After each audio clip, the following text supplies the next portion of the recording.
നമസ്കാരം. എല്ലാ പ്രിയപ്പെട്ട കൂട്ടുകാർക്കും ഫാസിസ് അക്കാഡമിയുടെ ഇന്നത്തെ വീഡിയോയിലേക്ക് ഹാർദമായ സ്വാഗതം. നമ്മളിന്നിവിടെ മനസ്സിലാക്കാൻ ശ്രമിക്കുന്നത് എക്കോളജി എന്ന മേഖലയിൽ നിന്നുമുള്ള കുറച്ച് പദപ്രയോഗങ്ങളും അതേപോലെ കുറച്ച് പാഠഭാഗങ്ങളുമാണ്. പരിസ്ഥിതി ശാസ്ത്രം എന്നാണ് നമ്മൾ എക്കോളജി എന്ന ആ ഒരു മേഖലയെക്കുറിച്ച് പറയാറുള്ളത്. അപ്പോൾ ഈ എക്കോളജിയുമായി ബന്ധപ്പെട്ടിട്ടുള്ള കുറച്ച് കാര്യങ്ങൾ നമുക്കിവിടെ മനസ്സിലാക്കാനായിട്ട് ശ്രമിക്കാം. അതിലാദ്യമായി നമ്മൾ നോക്കുന്നത് കുറച്ച് പദപ്രയോഗങ്ങളാണ് അല്ലേ. ഇതിൽ പറയുന്ന യൂറി തെർമൽ എന്ന് പറയുന്ന ഒരു പദപ്രയോഗമുണ്ട്. എന്താണ് യൂറി തെർമൽ എന്ന് നമുക്ക് നോക്കാം.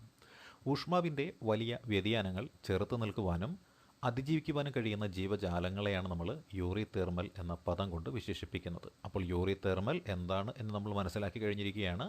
ഊഷ്മാവിൻ്റെ വലിയ വ്യതിയാനങ്ങളെ ചെറുത്ത് നിൽക്കുവാനും അതിജീവിക്കുവാനും കഴിയുന്ന ജീവജാലങ്ങളെയാണ് നമ്മൾ യൂറി തെർമൽ എന്ന് പറയുന്നത്. അതേപോലെ തന്നെ സ്റ്റീനോതെർമൽ എന്ന് പറയുന്ന മറ്റൊരു പദപ്രയോഗമുണ്ട്. എന്താണ് സ്റ്റെനോതെർമൽ? ഊഷ്മാവിൻ്റെ ചെറിയ വ്യത്യാസങ്ങൾ മാത്രം ഉൾക്കൊള്ളാൻ കഴിയുന്ന ജീവജാലങ്ങളെയാണ് നമ്മൾ സ്റ്റീനോതെർമൽ എന്ന് പറയുന്നത്. അപ്പോൾ വലിയ വ്യതിയാനങ്ങളെ അതിജീവിക്കാൻ കഴിയുന്നവ യൂറി തെർമൽ എന്നും ചെറിയ വ്യതിയാനങ്ങൾ മാത്രം അതിജീവിക്കാൻ കഴിയുന്നവയെ നമ്മൾ സ്റ്റീനോതെർമൽ എന്നുമാണ് പേരിട്ട് വിശേഷിപ്പിക്കാറ്. ലവണത്തിൻ്റെ ചെറിയ വ്യതിയാനങ്ങളെ അതിജീവിക്കാൻ കഴിയുന്ന ജീവികളെ പറയുന്ന പേരാണ് യൂറി ഹലൈൻ എന്നാണ് പറയുന്നത്. ലവണത്തിൻ്റെ വലിയ വ്യതിയാനങ്ങളെ അതിജീവിക്കുവാൻ കഴിയുന്ന ജീവികളെ വിശേഷിപ്പിക്കുന്ന പേരാണ് യൂറി ഹലൈൻ എന്നാണ് പറയുന്നത്. അതേപോലെ ലവണത്തിൻ്റെ കുറഞ്ഞ വ്യതിയാനങ്ങളെ അതിജീവിക്കുവാൻ കഴിയുന്ന ജീവികളെ വിശേഷിപ്പിക്കുന്ന പേരാണ് സ്റ്റീനോ ഹലൈൻ എന്നും വിശേഷിപ്പിക്കാറുണ്ട്. അപ്പോൾ ഊഷ്മാവിൻ്റെ വലിയ വ്യതിയാനങ്ങൾ മാത്രം ഉൾക്കൊള്ളാൻ കഴിയുന്ന ജീവജാലങ്ങളെ നമ്മൾ വിശേഷിപ്പിച്ച പേര് യൂറി തെർമൽ. ഊഷ്മാവിൻ്റെ ചെറിയ വ്യതിയാനങ്ങളെ ഉൾക്കൊള്ളാൻ കഴിയുന്ന ജീവികളെ വിശേഷിപ്പിച്ച പേര് സ്റ്റീനോ തെർമൽ. ലവണത്തിൻ്റെ വലിയ വ്യതിയാനങ്ങളെ അതിജീവിക്കുവാൻ കഴിയുന്ന ജീവികളെ വിശേഷിപ്പിച്ചത് യൂറി ഹലൈൻ. കുറഞ്ഞ വ്യതിയാനങ്ങൾ മാത്രം അതിജീവിക്കാൻ കഴിയുന്ന ജീവികളെ വിശേഷിപ്പിച്ച പേര് സ്റ്റീനോ ഹലൈൻ എന്നുമാണ്. കാലാവസ്ഥ പ്രതികൂലമാകുമ്പോൾ ദേശാടനത്തിലൂടെ രക്ഷപ്പെടാൻ കഴിയാതെ വരുന്ന ചില ജന്തുക്കൾ സാഹചര്യങ്ങളെ സമയബന്ധിതമായിട്ട് ഒഴിവാക്കുന്നതിന് എന്ത് ചെയ്യാറുണ്ട്? ശിശിരനിദ്ര പ്രാപിക്കാറുണ്ട് അല്ലേ. അപ്പോൾ ശിശിരനിദ്ര പ്രാപിക്കുക അല്ലെങ്കിൽ ഹിബർനേഷൻ എന്ന് പറയുന്നൊരു പ്രക്രിയയിലേക്ക് ഇത് വരാറുണ്ട്. അപ്പോൾ അത്തരത്തിൽ ഹിബർനേഷൻ പ്രാപിക്കുന്നതിനുള്ള ഉദാഹരണമാണ് ധ്രുവക്കരടി എന്ന് പറയുന്നത്. അപ്പോൾ കാലാവസ്ഥ പ്രതികൂലമാകുമ്പോൾ ദേശാടനത്തിലൂടെ രക്ഷപ്പെടുന്നുണ്ട് പല ജീവജാലങ്ങളും. ദേശാടന പക്ഷികളൊക്കെ എങ്ങനെയാണ് ചെയ്യുന്നത്. എന്നാൽ അങ്ങനെ സാധിക്കാതെ വരുന്ന കുറച്ച് ജന്തുക്കളുണ്ട്. ഇവ എന്ത് ചെയ്യാറുണ്ട്? സാഹചര്യങ്ങളെ സമയബന്ധിതമായിട്ട് ഒഴിവാക്കുന്നതിന് ഉദാഹരണം എന്ന് പറയുന്നത് നമ്മുടെ ധ്രുവക്കരടി ഹിബർനേഷൻ എന്ന് പറയുന്നൊരവസ്ഥയുണ്ട്. എന്ന് വെച്ചാൽ ദീർഘകാലമായിട്ട് ഇങ്ങനെ ഉറങ്ങിക്കിടക്കും. ശിശിരകാലം കഴിയുന്നതുവരെ ഇങ്ങനെ ഉറങ്ങിക്കിടക്കുന്ന അവസ്ഥയ്ക്കാണ് നമ്മൾ ഹിബർനേഷൻ എന്ന് പറയുന്നത്. അതേപോലെ ചില മത്സ്യങ്ങൾ ഉച്ചകളൊക്കെ എന്താണ് ഉഷ്ണനിദ്ര എന്ന് പറയുന്ന പ്രാപിക്കുന്ന ഒരവസ്ഥയുണ്ട്. അതായത് വേനൽക്കാലമൊക്കെ വന്നു കഴിയുമ്പോൾ എന്ത് ചെയ്യുന്നു? അവയും ഇതേപോലുള്ള നിദ്ര പ്രാപിക്കുന്നുണ്ട്. അതാണ് നമ്മൾ എസ്റ്റിവേഷൻ എന്ന് പറയുന്നത് അല്ലേ. എസ്റ്റിവേഷൻ അഥവാ ഉഷ്ണനിദ്ര എന്ന് പറയുന്നു. ഒരു ജീവിക്ക് അതിൻ്റെ ആവാസത്തിൽ നിലനിൽക്കുവാനും പ്രത്യുൽപാദനം നടത്തുവാനും ഉതകുന്ന രീതിയിൽ കാണപ്പെടുന്ന ഏതെങ്കിലും സ്വഭാവ സവിശേഷതകൾ ഉണ്ടാവും. അത്തരത്തിലുള്ള സ്വഭാവ സവിശേഷതകളെയാണ് നമ്മൾ അനുകൂലനങ്ങൾ അഥവാ അഡാപ്റ്റേഷൻ എന്ന് പറയുന്നത്. ഒരു ജീവിക്ക് അതിൻ്റെ ആവാസത്തിൽ നിലനിൽക്കുവാനും പ്രത്യുൽപാദനം നടത്തുവാനും ഉതകുന്ന രീതിയിൽ കാണപ്പെടുന്ന ഏതെങ്കിലും സ്വഭാവ സവിശേഷതകളെയാണ് നമ്മൾ അനുകൂലനങ്ങൾ അഥവാ അഡാപ്റ്റേഷൻ എന്ന് പേരിട്ട് വിശേഷിപ്പിക്കുന്നത്. വടക്കേ അമേരിക്കൻ മരുഭൂമിയിലെ കങ്കാരു എലികൾക്ക് ജലത്തിൻ്റെ അസാന്നിധ്യത്തിൽ ജീവിക്കാൻ കഴിയുന്നത് ഈ അഡാപ്റ്റേഷൻ എന്ന് പറയുന്ന പ്രക്രിയയ്ക്ക് ഒരു ഉദാഹരണമായിട്ട് നമുക്കെടുക്കാം. ജലമില്ലാതെ അവയ്ക്ക് അമേരിക്കയിലെ മരുഭൂമികളിൽ ജീവിക്കാൻ സാധിക്കുന്നത് അഡാപ്റ്റേഷനായിട്ട് നമുക്ക് പറയാൻ സാധിക്കും. അതേപോലെ തണുപ്പുള്ള പ്രദേശത്ത് കാണുന്ന സസ്തനികളിൽ ശരീരത്തിൽ നിന്നുള്ള താപനഷ്ടം കുറയ്ക്കുന്നതിനായിട്ട് അവയുടെ ചെവികളും കാലുകളും ഒക്കെ ചെറുതായിരിക്കുന്ന അവസ്ഥയുണ്ട്. അതായത് തണുപ്പുള്ള പ്രദേശത്ത് കാണുന്ന സസ്തനികളിൽ ശരീരത്തിൽ നിന്നുള്ള താപനഷ്ടം കുറയ്ക്കാൻ വേണ്ടിയിട്ട് അവയുടെ ചെവികൾ, കാലുകൾ എന്നിവയൊക്കെ വളരെ ചെറുതായിരിക്കും. ഉദാഹരണം പെൻഗ്വിൻ നമുക്ക് പറയാമല്ലോ. അപ്പോൾ ഇത്തരത്തിലുള്ള ആ ചെവികളും കാലുകളുമൊക്കെ ചെറുതായിരിക്കുന്ന അവസ്ഥയെ നമ്മൾ പറയുന്ന പേരാണ് അലൻസ് റൂൾ എന്നാണ് വിശേഷിപ്പിക്കുന്നത്. Allen's rule. തണുപ്പുള്ള പ്രദേശത്ത് കാണുന്ന സസ്തനികളിൽ ശരീരത്തിൽ നിന്നുള്ള താപനഷ്ടം കുറയ്ക്കുന്നതിനായിട്ട് അവയുടെ ചെവികളും കാലുകളും എല്ലാം ചെറുതായിരിക്കുന്ന അവസ്ഥാവിശേഷത്തിനെയാണ് നമ്മൾ അലൻസ് റൂൾ എന്ന് പറയുന്നത്.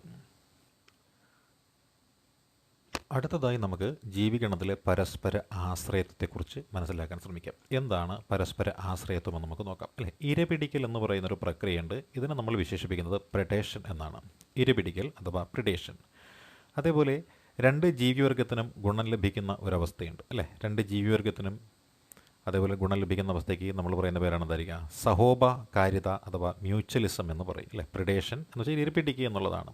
അതായത് ഒരാൾ വേട്ടക്കാരനും മറ്റൊരാൾ ഇരയുമായിട്ട് മാറുന്നു. അവിടെ ഒരാൾക്ക് മാത്രമേ ഗുണം ലഭിക്കുകയുള്ളൂ. അതിനെയാണ് നമ്മൾ എന്ത് പറയുന്നത്, പ്രിഡേഷൻ എന്ന് പറയുന്നത്. ഇനി രണ്ടാമത്തെ ജീവിവർഗം അല്ലെങ്കിൽ രണ്ട് ജീവിവർഗത്തിനും ഗുണം ലഭിക്കുന്ന ഒരു അവസ്ഥാവിശേഷമുണ്ട്. അതാണ് സഹോപഹാര്യത അഥവാ മ്യൂച്വലിസം എന്ന് പറയുന്നത്. എന്ന് വെച്ചാൽ നമ്മൾ നോക്കിയാൽ രണ്ടുപേർക്കും ഗുണം ലഭിക്കുന്നു. അതായത് ഒരു പശുവിൻ്റെ പുറത്തൊരു കാക്ക വന്നിരിക്കുന്നു. കാക്ക പശുവിൻ്റെ പുറത്തുള്ള ചെള്ളുകൾ ഇങ്ങനെ കൊത്തി തിന്നുമ്പോൾ എന്തറിയാം, കാക്കയുടെ വിശപ്പാണ് മാറുന്നത്. പശുവിനാണെങ്കിലോ ഈ ചെള്ളുകളുടെ ഉപദ്രവത്തിൽ നിന്നും മോചനം ലഭിക്കും. ഇതാണ് മ്യൂച്വലിസം എന്ന് പേരിട്ട് നമുക്ക് വിശേഷിപ്പിക്കാൻ പറ്റുന്നത്. ഇനി അതേപോലെ രണ്ട് ജീവിവർഗത്തിന് നഷ്ടമുണ്ടാകുന്ന ഒരവസ്ഥ വിശേഷമുണ്ട്, കോമ്പറ്റീഷൻ അഥവാ മത്സരം എന്നാണ് പറയുന്നത്. മത്സരം ഉണ്ടാകുമ്പോൾ രണ്ട് ജീവിവർഗത്തിനും നഷ്ടമാണ് സംഭവിക്കുന്നത്. അതായത് ഇപ്പോൾ നമ്മൾ നോക്കിയാൽ കണ്ടിട്ടുണ്ടല്ലോ, രണ്ട് മുട്ടനാടുകൾ തമ്മിൽ ഫൈറ്റ് ചെയ്ത് തുറക്കുന്നുണ്ടല്ലോ, രണ്ടിനും തമ്മിലടിപ്പിച്ച് കുറുക്കൻ നേട്ടമുണ്ടാക്കി എന്ന് പറയുന്നത് പോലത്തെ ഒരു അവസ്ഥ വിശേഷം. രണ്ട് ജീവിവർഗത്തിനും നഷ്ടമുണ്ടാക്കുന്ന ഒന്നാണ് കോമ്പറ്റീഷൻ എന്ന് പറയുന്നത്. അതേപോലെ നമ്മൾ നോക്കിയാൽ നമുക്ക് പറയാൻ പറ്റില്ല, ഇരപിടിക്കലും പരാതന ജീവിതത്തിലും ഒരാൾക്ക് ഗുണവും മറ്റേയാൾക്ക് ദോഷവുമാണ് വരുന്നത്. അപ്പോൾ ഒരാൾക്ക് ഗുണവും മറ്റേയാൾക്ക് ദോഷവും വരുന്ന പ്രക്രിയയാണ് പ്രിഡേഷൻ എന്ന് പറയുന്നത്. ഇര പിടിക്കുമ്പോൾ ഇരയ്ക്ക് നഷ്ടവും ഇര പിടിക്കുന്നതിന് ലാഭവും. പരാത ജീവിതം അതിന് നമ്മൾ പറയുന്നൊരു പാരസൈറ്റിസം എന്നാണ് പറയുന്നത്. അതായത് മാവിലേക്ക് ഇത്തിൽ കണ്ണി നിൽക്കുന്ന പോലെ നോക്കിക്കഴിഞ്ഞാൽ എന്താ, ഒരാൾക്ക് മാത്രമേ ഗുണം ഉണ്ടാകുള്ളൂ, മറ്റേയാൾക്ക് ദോഷമാണ്. അപ്പോൾ ഒരാൾക്ക് ഗുണവും മറ്റേയാൾക്ക് ദോഷവും ഉണ്ടാകുന്ന പ്രക്രിയകളെയാണ് നമ്മളെന്ത് വിളിക്കുന്നത്, പ്രിഡേഷൻ അഥവാ പാരസൈറ്റിസം എന്ന് പേരിട്ടുകൊണ്ട് നമ്മൾ വിശേഷിപ്പിക്കുന്നത്. ഇനി അതേപോലെ കമൻസലിസം എന്ന് നമ്മൾ പറയാറുണ്ട്. അപ്പോൾ കമൻസലിസം എന്ന് വെച്ചാൽ എന്തായിരിക്കും, ഒരാൾക്ക് ഗുണവും മറ്റേയാൾക്ക് ഗുണമോ ദോഷമോ ഇല്ലാത്ത അവസ്ഥയാണ് നമ്മൾ കമൻസലിസം എന്ന് പേരിട്ട് വിശേഷിപ്പിക്കുന്നത്. അല്ലെ, സഹജീവനത്തിൽ ഒരാൾക്ക് ഗുണവും മറ്റേയാൾക്ക് ഗുണമോ ദോഷമോ ഇല്ലാത്ത അവസ്ഥാവിശേഷത്തിനെയാണ് നമ്മൾ കമൻസലിസം എന്ന് പറയുന്നത്. ഉദാഹരണമായിട്ട് മാവിൻ്റെ ശാഖയിൽ വളരുന്ന ഒരു ഓർക്കിഡ് എന്ന മരം, തിമിംഗലത്തിൻ്റെ ശരീരത്തിൽ പറ്റിപ്പിടിച്ച് വളരുന്ന ബെർണാക്കിൽ എന്ന് പറയുന്ന മത്സ്യം. തിമിംഗലം തിന്നിട്ടുപേക്ഷിക്കുന്ന വേസ്റ്റ് അടിക്കുന്നതാണ് ഈ ബെർണാക്കിൽ മത്സ്യം എന്ന് പറയുന്നത്. അതേപോലെ ഉദാഹരണം, മാവിൻ്റെ ശാഖയിൽ വളരുന്ന ഓർക്കിഡ് മാവിൻ്റെ ശാഖയിൽ കിടക്കുന്നതുകൊണ്ട് ഓർക്കിഡിന് പ്രത്യേകിച്ച് ദോഷമൊന്നുമില്ല, അല്ലേ. അതുപോലെ മാവിനും ദോഷമില്ലാത്തൊരവസ്ഥയാണ്. അതുപോലെ കൊക്കുകളും കന്നുകാലികളും തമ്മിലുള്ള ബന്ധം എന്ന് പറയാൻ നേരത്ത് നമ്മൾ നേരത്തെ പറഞ്ഞ അതേ ഉദാഹരണം തന്നെയാണ്, അല്ലേ. അതുപോലെ കമൻസലിസത്തിൽ ഒരാൾക്ക് ദോഷവും മറ്റൊരാൾക്ക് ഗുണമോ ദോഷമോ ഇല്ലാത്ത അവസ്ഥയും ഉണ്ടാകുന്നതാണ് അമെൻസലിസം എന്ന് പറയുന്നത് കേട്ടോ, അമെൻസലിസം. അടുത്തത് നമുക്ക് ആവാസ വ്യവസ്ഥയെക്കുറിച്ച് ഒന്ന് മനസ്സിലാക്കാൻ ശ്രമിക്കാം. ആവാസ വ്യവസ്ഥകളെ കര ആവാസ വ്യവസ്ഥ അഥവാ ടെറസ്ട്രിയൽ എക്കോസിസ്റ്റം എന്നും അക്വാട്ടിക് എക്കോസിസ്റ്റം അഥവാ ജല ആവാസ വ്യവസ്ഥ എന്നും രണ്ടായിയാണ് തരംതിരിച്ചിരിക്കുന്നത്. ആവാസ വ്യവസ്ഥകളെ കര ആവാസ വ്യവസ്ഥ അഥവാ ടെറസ്ട്രിയൽ എക്കോസിസ്റ്റം എന്നും ജല ആവാസ വ്യവസ്ഥ അഥവാ അക്വാട്ടിക് എക്കോസിസ്റ്റം എന്നും രണ്ടായി തരംതിരിച്ചിരിക്കുന്നു. വനം, പുൽമേട്, മരുഭൂമി എന്നിവ കര ആവാസ വ്യവസ്ഥ അഥവാ ടെറസ്ട്രിയൽ എക്കോസിസ്റ്റത്തിന് ഉദാഹരണങ്ങളാണ്. കുളം, തടാകങ്ങൾ, തണ്ണീർത്തടങ്ങൾ, പുഴകൾ, അഴിമുഖങ്ങൾ എന്നിവ ജല ആവാസ വ്യവസ്ഥ അഥവാ അക്വാട്ടിക് എക്കോസിസ്റ്റത്തിന് ഉദാഹരണങ്ങളാണ്. ഹരിതസസ്യങ്ങൾ എന്നത് നമുക്കറിവുള്ള കാര്യമാണ്. ഹരിതസസ്യങ്ങൾ അറിയപ്പെടുന്ന പേരാണ് ആവാസ വ്യവസ്ഥയിലെ ഉൽപ്പാദകർ അഥവാ എക്കോസിസ്റ്റത്തിലെ പ്രൊഡ്യൂസർ എന്ന പേരിൽ അറിയപ്പെടുന്നത് ഹരിത സസ്യങ്ങളാണ്. സ്വന്തമായി ആഹാരം നിർമ്മിച്ച് ഉപയോഗിക്കുന്നതിനാൽ സസ്യങ്ങൾ പൊതുവെ സ്വപോഷികൾ എന്ന പേരിലാണ് അറിയപ്പെടുന്നത്. സ്വപോഷികൾ അഥവാ ഓട്ടോട്രോപ്സ്. സ്വന്തമായിട്ട് ആഹാരം നിർമ്മിച്ച് ഉപയോഗിക്കുന്നതിനാൽ സസ്യങ്ങൾ പൊതുവെ സ്വപോഷികൾ എന്ന പേരിലാണ് അറിയപ്പെടുന്നത്. എല്ലാ ജന്തുക്കളും നേരിട്ടോ അല്ലാതെയോ സസ്യങ്ങളെയാണ് ആഹാരത്തിനായിട്ട് ആശ്രയിക്കുന്നത്. അപ്പോൾ സസ്യങ്ങളെ ആഹാരത്തിനായിട്ട് എല്ലാ ജീവജാലങ്ങളും നേരിട്ടോ അല്ലാതെയോ ആശ്രയിക്കുന്നു. അതുകൊണ്ട് അവയെല്ലാം ഉപഭോക്താക്കൾ എന്ന പേരിലാണ് അറിയപ്പെടുന്നത്. ഉപഭോക്താക്കൾ അഥവാ കൺസ്യൂമേഴ്സ് അല്ലെങ്കിൽ പരപോഷികൾ, ഹെറ്ററോട്രോപ്സ് എന്നാണ് ഇവയെ അറിയപ്പെടുന്നത്. ഉൽപ്പാദകരായ സസ്യങ്ങളെ നേരിട്ട് ആഹാരത്തിനായിട്ട് ആശ്രയിക്കുന്നവരെയാണ് നമ്മൾ പ്രാഥമിക ഉപഭോക്താക്കൾ അഥവാ പ്രൈമറി കൺസ്യൂമേഴ്സ് എന്ന് വിശേഷിപ്പിക്കുന്നത്. അപ്പോൾ ആരാണ് പ്രൈമറി കൺസ്യൂമേഴ്സ്? ഉൽപ്പാദകരായ സസ്യങ്ങളെ നേരിട്ട് ആഹാരത്തിനായിട്ട് ആശ്രയിക്കുന്നവരെയാണ് നമ്മൾ പ്രാഥമിക ഉപഭോക്താക്കൾ എന്ന് വിശേഷിപ്പിക്കുന്നത്. ഈ പ്രാഥമിക ഉപഭോക്താക്കളാണ് പ്രൈമറി കൺസ്യൂമേഴ്സ് എന്ന പേരിൽ അറിയപ്പെടുന്നത്. സസ്യങ്ങളെ ആഹാരമാക്കുന്ന ജന്തുക്കളുണ്ടല്ലോ, അവയെ ആഹാരത്തിനായിട്ട് ആശ്രയിക്കുന്നവരുണ്ട്. ഇവരെയാണ് നമ്മൾ ദ്വിതീയ ഉപഭോക്താക്കൾ അഥവാ സെക്കൻഡറി കൺസ്യൂമേഴ്സ് അഥവാ തൃതീയ ഉപഭോക്താക്കൾ എന്ന് വിളിക്കുന്നത്. അതായത് സസ്യങ്ങളെ ആഹാരത്തിനായിട്ട് ആശ്രയിക്കുന്നവർ അറിയപ്പെടുന്നത് പ്രാഥമിക ഉപഭോക്താക്കൾ അഥവാ പ്രൈമറി കൺസ്യൂമേഴ്സ് എന്നാണ്. സസ്യങ്ങളെ ആഹാരമാക്കുന്ന ജന്തുക്കളെ ആഹാരത്തിനായിട്ട് ആശ്രയിക്കുന്നവരുണ്ടല്ലോ, അവരെ നമ്മൾ വിശേഷിപ്പിക്കുന്ന പേരാണ് ദ്വിതീയ ഉപഭോക്താക്കൾ അഥവാ സെക്കൻഡറി കൺസ്യൂമേഴ്സ്, അതുമല്ലെങ്കിൽ തൃതീയ ഉപഭോക്താക്കൾ എന്നാണ് ഇവർ അറിയപ്പെടുന്നത്. ഈ പ്രാഥമിക ഉപഭോക്താക്കൾ അവർ കോമൺ ആയിട്ട് സസ്യങ്ങളെയാണല്ലോ ആഹരിക്കുന്നത്. അതുകൊണ്ട് അവരെ നമ്മൾ വിശേഷിപ്പിക്കുന്ന പേരാണ് സസ്യഭുക്ക് എന്നാണ് വിശേഷിപ്പിക്കുന്നത്. പ്രാഥമിക ഉപഭോക്താക്കൾ അറിയപ്പെടുന്ന പേരാണ് സസ്യഭുക്ക് എന്നാണ് അറിയപ്പെടുന്നത്. പക്ഷികൾ, സസ്തനികൾ, മൊളസ്കുകൾ എന്നിവ സസ്യഭുക്കുകൾക്ക് ഉദാഹരണമാണ്. ഹെർബിവോറസ് എന്നാണ് സസ്യഭുക്കുകൾ അറിയപ്പെടുന്നത്. അപ്പോൾ പ്രാഥമിക ഉപഭോക്താക്കൾ ഹെർബിവോറസ് അഥവാ സസ്യഭുക്കുകളാണ്. പക്ഷികൾ, സസ്തനികൾ, മൊളസ്കുകൾ എന്നിവ സസ്യഭുക്കുകൾക്ക് ഉദാഹരണങ്ങളാണ്. ഈ സസ്യഭുക്കുകളെ ആഹാരമാക്കുന്ന ഉപഭോക്താക്കളുണ്ടല്ലോ, അവരെയാണ് നമ്മൾ മാംസഭുക്കുകൾ എന്ന് വിളിക്കുന്നത്, അല്ലേ? മാംസഭുക്കുകൾ പലതരത്തിലുണ്ട്. അതിൽ പ്രാഥമിക മാംസഭുക്കുകളുണ്ട്. പ്രൈമറി കാർണിവോറസ് മാംസഭുക്കുകൾ അറിയപ്പെടുന്നവരാണ് കാർണിവോറസ്. പ്രൈമറി കാർണിവോറസ് ഉണ്ട്, സെക്കൻഡറി കാർണിവോറസ് ഉണ്ട്. അപ്പോൾ സസ്യഭുക്കുകളെ ആഹാരമാക്കുന്ന മാംസഭുക്കുകൾ ഇവരാണ് പ്രാഥമിക മാംസഭുക്കുകൾ എന്ന പേരിൽ അറിയപ്പെടുന്നത്. ആഹാരത്തിനായിട്ട് പ്രാഥമിക മാംസഭുക്കുകളെ ആശ്രയിക്കുന്നവരാണ് ദ്വിതീയ മാംസഭുക്കുകൾ എന്ന പേരിൽ അറിയപ്പെടുന്നത്. ആഹാരത്തിനായിട്ട് പ്രാഥമിക മാംസഭുക്കുകളെ ആഹാരമാക്കുന്നവയാണ് നമ്മൾ ദ്വിതീയ മാംസഭുക്കുകൾ എന്ന പേരിട്ട് വിശേഷിപ്പിക്കുന്നത്. മൃതാവശിഷ്ടങ്ങളിൽ നിന്നും ആരംഭിക്കുന്നതിൽ ആണ് മൃതാവശിഷ്ട ഭക്ഷ്യശൃംഖല എന്ന് പറയുന്നത്. അതായത് അഴുകിയ ജീർണിച്ച അവശിഷ്ടങ്ങളുണ്ടല്ലോ, അതിൽ നിന്നും ഒരു ഭക്ഷ്യശൃംഖല ആരംഭിക്കുന്നുണ്ട്.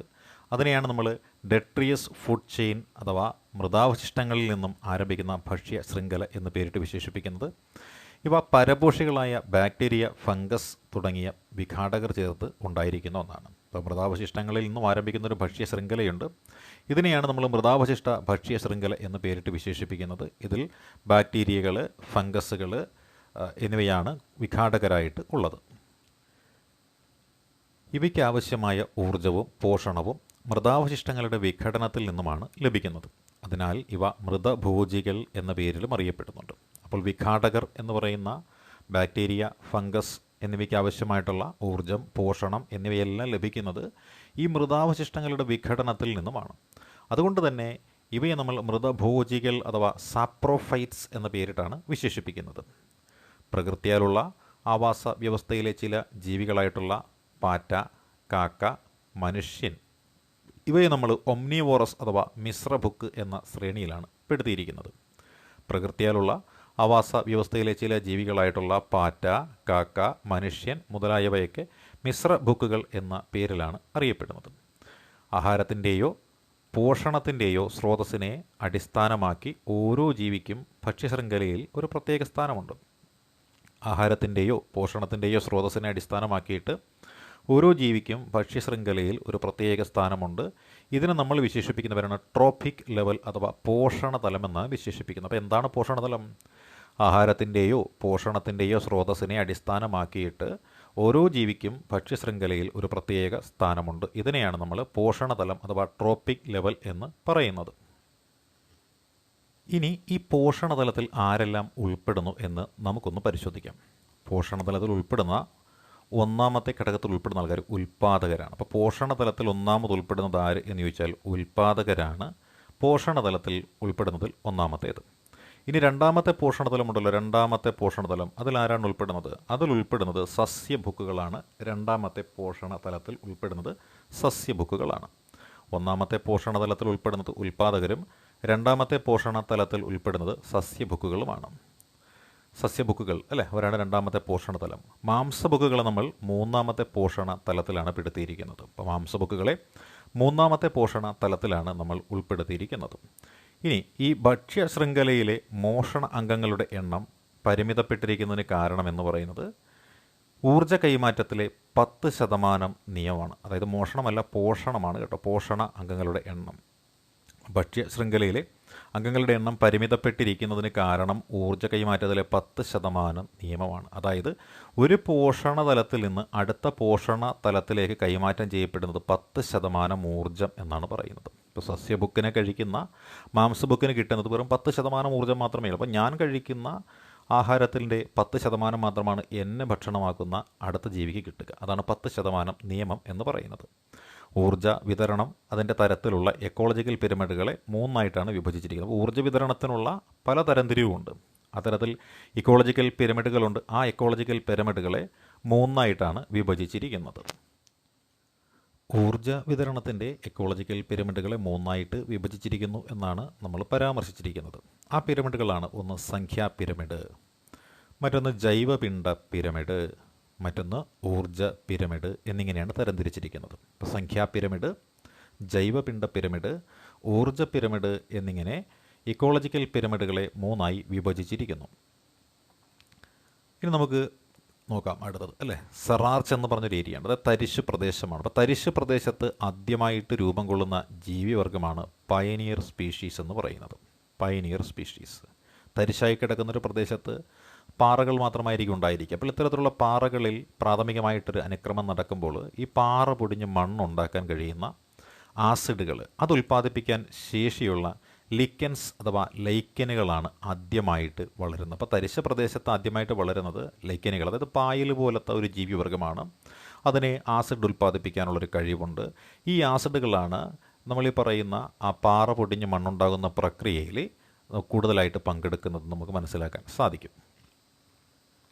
തുടർന്ന് വളരെ കുറഞ്ഞ അളവിലുള്ള മണ്ണിൽ വളരാൻ കഴിവുള്ള ചെറിയ സസ്യങ്ങളായിട്ടുള്ള ബ്രയോഫൈറ്റുകളാണ് വളരുന്നത്. അപ്പോൾ ആദ്യമായിട്ട് ലൈക്കനുകൾ വളരുന്നു. അതിനുശേഷം എന്തായിരിക്കാം, വളരെ കുറഞ്ഞ അളവിലുള്ള ഈ മണ്ണുണ്ടല്ലോ, ആ മണ്ണിൽ വളരാൻ കഴിവുള്ള ചെറു സസ്യങ്ങളായിട്ടുള്ള ബ്രയോഫൈറ്റുകളാണ് പിന്നീട് വളരുന്നത്. ആ ബ്രയോഫൈറ്റുകൾക്ക് ശേഷമാണ് വലിയ സസ്യങ്ങൾ വേരുറപ്പിക്കുന്നത് അല്ലെ. വലിയ സസ്യങ്ങൾ അതിന് ശേഷമാണ് വേരുറപ്പിക്കുന്നത്.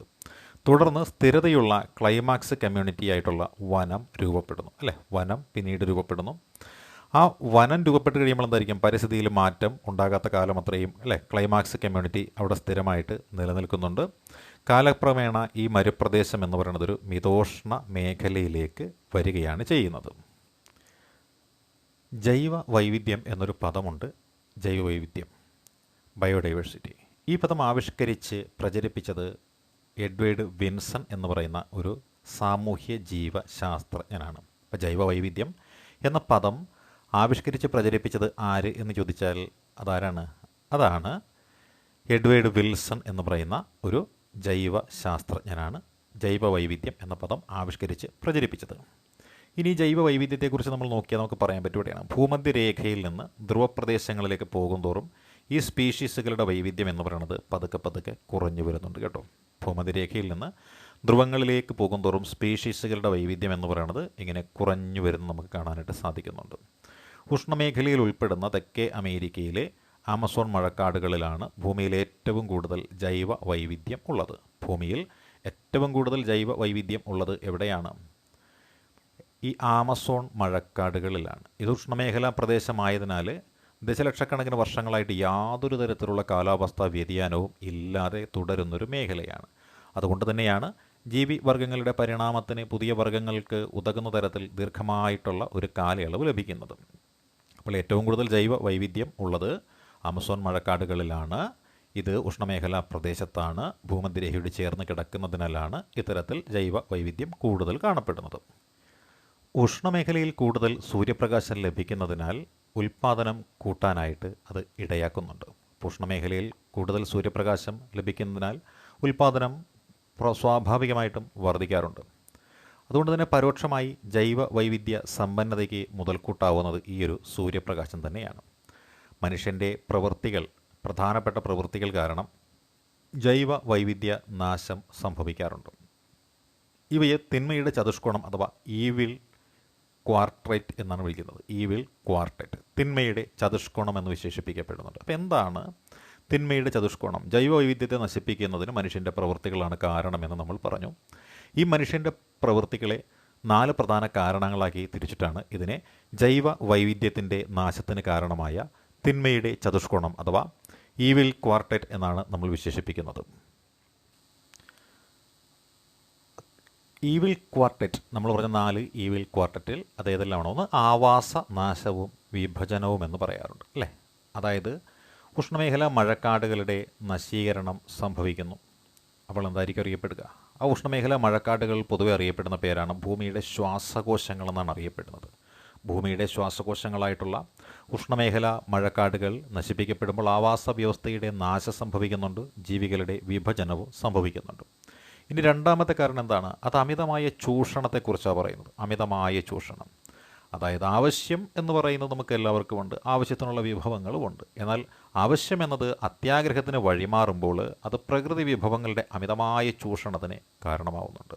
ആവശ്യം അത്യാഗ്രഹത്തിന് വഴിമാറിയപ്പോൾ അത് പ്രകൃതി വിഭവങ്ങളുടെ അമിതമായ ചൂഷണത്തിന് കാരണമാവുകയും ജീവിവർഗങ്ങളുടെ നിലനിൽപ്പിന് ഭീഷണിയായിട്ട് മാറ്റപ്പെടുകയും ചെയ്തു. ഇതാണ് അമിത ചൂഷണം എന്ന് പറയുന്ന ഈവിൾ.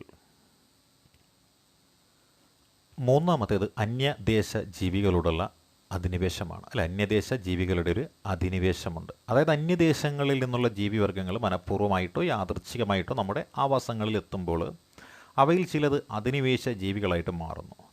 അത് തദ്ദേശീയമായ ഇനങ്ങളുടെ ശോഷണത്തിനും നാശത്തിനും കാരണമായി തീരുകയും ചെയ്യുന്നു. ഉദാഹരണമാണ് ആഫ്രിക്കൻ മുഷി എന്ന് പറയുന്നത്. നമ്മളുടെ ജലാശയങ്ങളിൽ ആഫ്രിക്കൻ മുഷി എന്നുള്ള ജീവിവർഗം വന്നു കഴിഞ്ഞപ്പോൾ ആ ആഫ്രിക്കൻ മുഷി വളരുകയും മറ്റുള്ള ജീവിവർഗങ്ങളെ നശിപ്പിക്കുകയും ചെയ്യുന്നതിന് കാരണമായി മാറി. ഇനി അടുത്താണ് സഹവംശനാശം എന്ന് പറയുന്നത്. അതായത് ഒരു ജീവിവർഗം അപ്രത്യക്ഷമാകുമ്പോൾ അതുമായി നേരിട്ട് ബന്ധമുള്ള മറ്റൊരു സസ്യവർഗമോ ജന്തുവർഗമോ കൂടി നാശത്തിന് ഇരയാകുന്നു. ഒരു ജീവിവർഗം അപ്രത്യക്ഷമാകുമ്പോൾ അതുമായി നേരിട്ട് ബന്ധമുള്ള മറ്റൊരു സസ്യവർഗമോ ജന്തുവർഗമോ കൂടി നാശത്തിന് ഇരയാക്കപ്പെടുന്നുണ്ട്.